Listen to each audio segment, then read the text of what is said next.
I call the Honourable Member Catherine Delahunty. Tēnā koe. Tēnā koe, Mr Speaker, tēnā koe. Tēnā koutou te whare, he mihi nui ki te Rongowhakaata mei te uri o te koti rikarangi, tēnā koutou. It is my privilege to stand as a Pākehā and support the bill.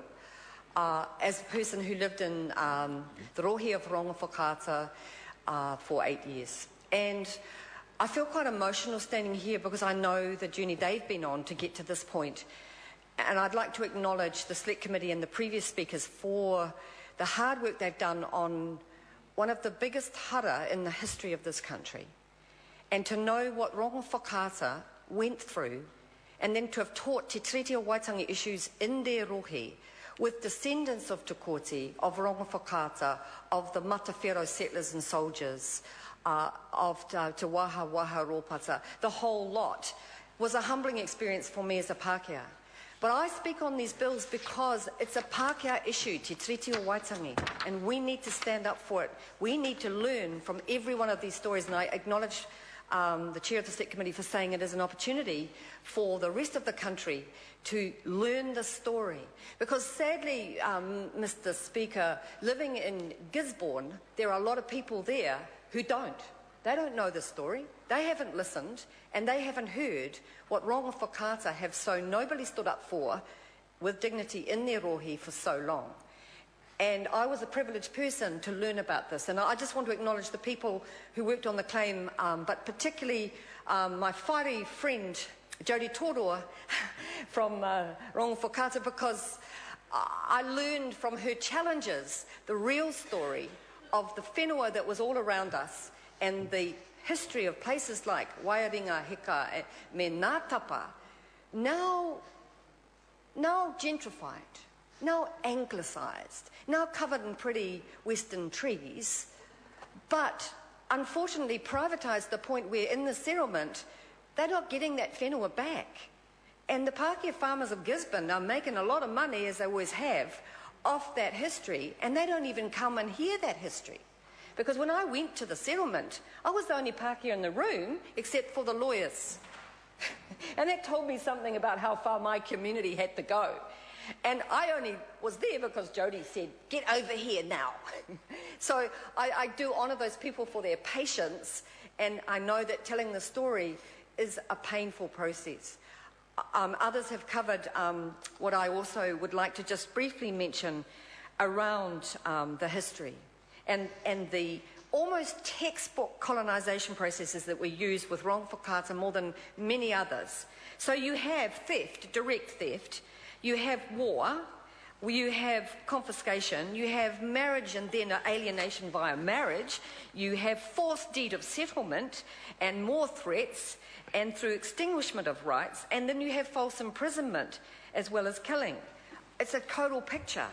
And I don't, as others have said, we don't want to dwell on hurt when we're in a process of resolution, but in order to heal, the story needs to be told. And I demand that every Pākehā New Zealander learn this story so that they can understand why Rongowhakaata are in the situation that they're in, and why they continue to try and articulate something that most people don't even know about in the so-called town of Gisborne. So I do think, and I think it was Minister Turia who mentioned the Poverty Bay Commission, also the Māori Land Court. Their role in this is fascinating as a methodology of extinguishing rights. And it's very crude as well as very sophisticated in some ways. Because I worked on issues that are affected Rongowhakaata, I know how ongoing those machinations can be. And so I hope that today we're drawing a line in the sand and actually standing up for no more of those somewhat both direct and indirect ways of marginalising tangata whenua, because this country was built on Te Tiriti. We should uphold that at all times. The things that I'd like to mention is, others have talked a lot about Te Hauki-Turanga, the beautiful kawhare of Rahuruhi Rukupo, and it was a spiritual as well as an actual theft. And I acknowledge the Minister, Chris Finnison, because I know how hard he's trying to get that whare back where it belongs. But that's what everybody wants. It's just, again, the implications and costs should not fall on those who were robbed. You don't steal a car and then ask somebody, offer them a wheel back, but they have to make sure that wheel's in working order. So I think that's about the proper resource, the resources for redress, because I'm delighted it's vested in the right people. But again, what's behind that must be the resources to make that whare actually back in the heart of the people again. And that's when there will be more tears but more healing. And that's when the treaty will have been honoured. I guess I want to talk a little bit about aspects of the settlement that worry me a little. I find expressions like market price, opportunity to purchase things back at market price. I find that offensive. These people had their whenua stolen and all they get is the opportunity to buy back at market price. I don't get that. You know, in terms of natural justice, great that they get opportunity to buy things back, but if we're not prepared to give them back, but, you know, market price for something that was taken 200 years ago, what about the price from then? Why shouldn't they pay that? I don't know, £20 sounds good for some of these sites. I mean, what concerns me too is that there's not much whenua in the deal. You know, where's the whenua? You know why there's no whenua? Because it all belongs to those farmers and the Crown can't take it off them. So we maintain Rongowhakaata without those resources. And I'm very, very appreciative of the cultural redress, the apology. It's excellent. It's excellent, some of the sites in Gisborne that have been vested back into Rongowhakaata. But for the strength, cultural significance, spiritual and economic well-being of the people, whenua is at the heart of the issue.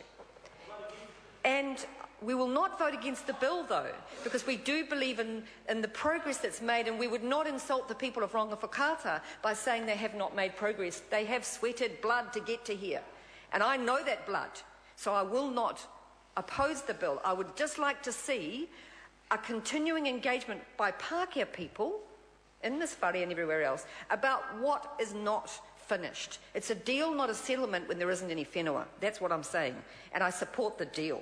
That's what the people have told me. They want it supported. So some monies and some sites, I think Rongowhakaata deserve more, to be honest, but I'm also recognising the progress that's being made. But I also want to talk about some of the contemporary issues that were mentioned in the claim around water, around that fascinating and contemporary issue around the rivers of Tūranga, and also around the sewage issue, which Rongowhakaata have played a major role, despite the abuse of their wahitapu, despite the contempt shown by pumping 40,000 people's raw sewage into their bay for many, many years. I just want to acknowledge their kuia and kaumātua, the kuia and kaumātua of Rongowhakaata, who stood with us alongside Ngāi Tamanihiri and Te Aitanga Mahaki through the runanga o Turanganui-a-Kiwa to fight for the clean-up of that desecration. And if we're going to have settlement, we have to stop desecration in the contemporary situation as well as in the historic one. And so for 15 years, Rongowhakaata asserted their rangatiratanga through the court and spent precious monies, along with the two other iwi, trying to get the Gisborne District Council to stop pumping raw sewage into the bay. And we all worked on that issue, two Pākehās, myself and my partner Gordon Jackman, and the group called Ohaake, and those three iwi, and through the efforts of Pru Kapua, an excellent lawyer, and through the efforts of these iwi, we managed to get some treatment, some first stage treatment, and we're still working on it.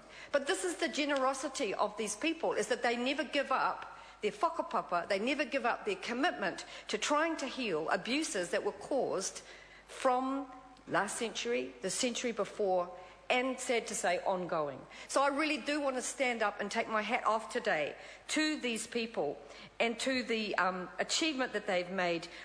Although I have criticised it for its lack of scope in many ways, culturally I think there's been excellent work done, and I also recognise the ongoing commitment of the Minister, which he just gave in the House, to continuing to work on the return of Te Hau ki Tūranga, which is a very, very important and symbolic issue. But again, as a Pākehā, I'd just like to say, this is our stuff. We are all part of this. We need to stand up for it. And I'd just like to mihi te Rongowhakaata, tēnā koutou. I call the Honourable